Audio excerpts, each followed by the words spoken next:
சங்கீதம் 89. எஸ்ராகியனாகிய ஏத்தானின் மஸ்கீல் என்னும் போதக சங்கீதம். கர்த்தரின் கிருபைகளை என்றென்றைக்கும் பாடுவேன்.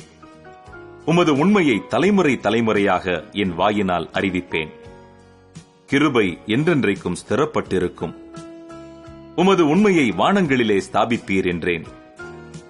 என்னால் தெரிந்து கொள்ளப்பட்டவனோடே உடன்படிக்கை பண்ணி என் தாசனாகிய தாவீதை நோக்கி, என்றென்றைக்கும் உன் சந்ததியை நிலைப்படுத்தி தலைமுறை தலைமுறையாக உன் சிங்காசனத்தை ஸ்தாபிப்பேன் என்று ஆணையிட்டேன் என்றீர். கர்த்தாவே, வானங்கள் உம்முடைய அதிசயங்களை துதிக்கும். பரிசுத்தவான்களின் சபையிலே உம்முடைய உண்மையும் விளங்கும். ஆகாய மண்டலத்தில் கர்த்தருக்கு நிகரானவர் யார்? பலவான்களின் புத்திரரில் கர்த்தருக்கு ஒப்பானவர் யார்? தேவன் பரிசுத்தவான்களுடைய ஆலோசனை சபையில் மிகவும் பயப்படத்தக்கவர். தம்மை சூழ்ந்திருக்கிற அனைவராலும் அஞ்சப்படத்தக்கவர். சேனைகளின் தேவனாகிய கர்த்தாவே, உம்மை போல் வல்லமை உள்ள கர்த்தர் யார்? உம்முடைய உண்மை உம்மை சூழ்ந்திருக்கிறது. தேவரீர் சமுத்திரத்தின் பெருமையை ஆளுகிறவர். அதன் அலைகள் எழும்பும்போது அவைகளை அடங்க பண்ணுகிறீர். நீர் ராகாபை வெட்டுண்ட ஒருவனைப் போல் நொறுக்கினீர். உமது வல்லமையான புயத்தினால் உம்முடைய சத்துருக்களை சிதறடித்தீர். வானங்கள் உம்முடையது, பூமியும் உம்முடையது. பூலோகத்தையும் அதிலுள்ள யாவையும் நீரே அஸ்திபாரப்படுத்தினீர். வடக்கையும் தெற்கையும் நீர் உண்டாக்கினீர். தாபோரும் எர்மோனும் உம்முடைய நாமம் விளங்க கெம்பீரிக்கும். உமக்கு வல்லமையுள்ள புயம் இருக்கிறது. உம்முடைய கரம் பராக்கிரமம் உள்ளது. உம்முடைய வலது கரம் உன்னதமானது. நீதியும் நியாயமும் உம்முடைய சிங்காசனத்தின் ஆதாரம். கிருபையும் சத்தியமும் உமக்கு முன்பாக நடக்கும். கெம்பீர சத்தத்தை அறியும் ஜனங்கள் பாக்கியமுள்ளவர்கள்.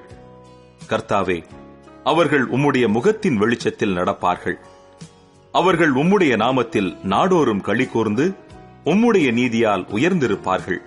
நீரே அவர்கள் பலத்தின் மகிமையாயிருக்கிறீர். உம்முடைய தயவினால் எங்கள் கொம்பு உயரும். கர்த்தரால் எங்கள் கேடகமும் இஸ்ரவேலின் பரிசுத்தரால் எங்களுடைய ராஜாவும் உண்டு. அப்பொழுது நீர் உம்முடைய பக்தனுக்கு தரிசனமாகி சகாயம் செய்யத்தக்க சக்தியை ஒரு சவுரியவான் மேல் வைத்து ஜனத்தில் தெரிந்து கொள்ளப்பட்டவனை உயர்த்தினேன். என் தாசனாகிய தாவீதை கண்டுபிடித்தேன். என் பரிசுத்த தைலத்தினால் அவனை அபிஷேகம் பண்ணினேன். என் கை அவனோடே உறுதியாயிருக்கும். என் புயம் அவனை பலப்படுத்தும். சத்துரு அவனை நெருக்குவதில்லை. நியாயக்கேட்டின் மகன் அவனை ஒடுக்குவதில்லை. அவன் சத்துருக்களை அவனுக்கு முன்பாக மடங்கடித்து அவனை பகைக்கிறவர்களை வெட்டுவேன். என் உண்மையும் என் கிருபையும் அவனோடு இருக்கும். என் நாமத்தினால் அவன் கொம்பு உயரும்.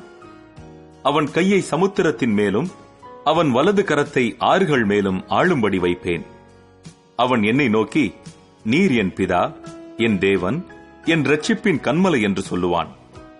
நான் அவனை எனக்கு முதற் பேரானவனும் பூமியின் ராஜாக்களை பார்க்கிலும் மகா உயர்ந்தவனும் ஆக்குவேன்.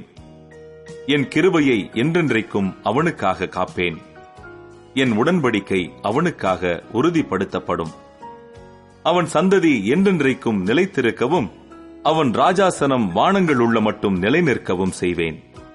அவன் பிள்ளைகள் என் நியாயங்களின்படி நடவாமல் என் வேதத்தை விட்டு விலகி என் கட்டளைகளை கைக்கொள்ளாமல் என் நியமங்களை மீறி நடந்தால் அவர்கள் மீறுதலை மிலாற்றினாலும் அவர்கள் அக்கிரமத்தை வாதைகளினாலும் தண்டிப்பேன். ஆனாலும் என் கிருபையை அவனை விட்டு விலக்காமலும் என் உண்மையில் பிசகாமலும் இருப்பேன். என் உடன்படிக்கையை மீறாமலும் என் உதடுகள் விளம்பினதை மாற்றாமலும் இருப்பேன். ஒரு விசை என் பரிசுத்தத்தின் பேரில் ஆணையிட்டேன். தாவீதுக்கு நான் பொய் சொல்லேன். அவன் சந்ததி என்றென்றைக்கும் இருக்கும். அவன் சிங்காசனம் சூரியனைப் போல எனக்கு முன்பாக நிலை நிற்கும். சந்திரனைப் போல அது என்றென்றைக்கும் உறுதியாயும் ஆகாய மண்டலத்து சாட்சியைப் போல் உண்மையாயும் இருக்கும் என்று விளம்பினீர்.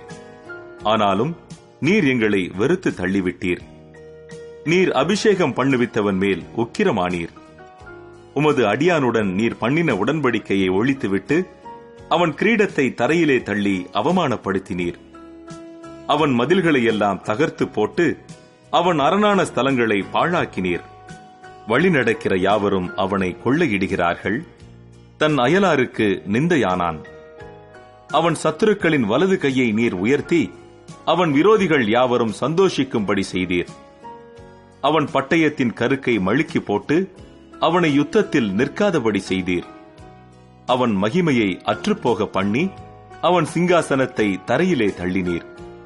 அவன் வாலிப நாட்களை குறுக்கி அவனை வெட்கத்தால் மூடினீர். எதுவரைக்கும் கர்த்தாவே நீர் என்றைக்கும் மறைந்திருப்பீரோ? உமது கோபம் அக்கினியைப் போல எரியுமோ? என் ஜீவன் எவ்வளவு நிலையற்றது என்பதை நினைத்தருளும். மனுபுத்திரர் யாவரையும் வீணாக சிருஷ்டிக்க வேண்டியதென்ன? மரணத்தை காணாமல் உயிரோடு இருப்பவன் யார்? தன் ஆத்துமாவை பாதாள வல்லடிக்கு விலக்கி விடுகிறவன் யார்? ஆண்டவரே, நீர் தாவீதுக்கு உம்முடைய உண்மையை கொண்டு சத்தியம் பண்ணின உமது பூர்வ கிருபைகள் எங்கே? ஆண்டவரே, உம்முடைய சத்துருக்கள் உம்முடைய ஊழியக்காரரையும் நீர் அபிஷேகம் பண்ணினவனின் காலடிகளையும் நிந்திக்கிறபடியினால், கர்த்தாவே, உமது அடியார் சுமக்கும் நிந்தையையும் வலிமையான ஜனங்கள் எல்லாராலும் நான் என் மடியில் சுமக்கும் என் நிந்தையையும் நினைத்தருளும். கர்த்தருக்கு என்றென்றைக்கும் ஸ்தோத்திரம் உண்டாவதாக. ஆமென், ஆமென்.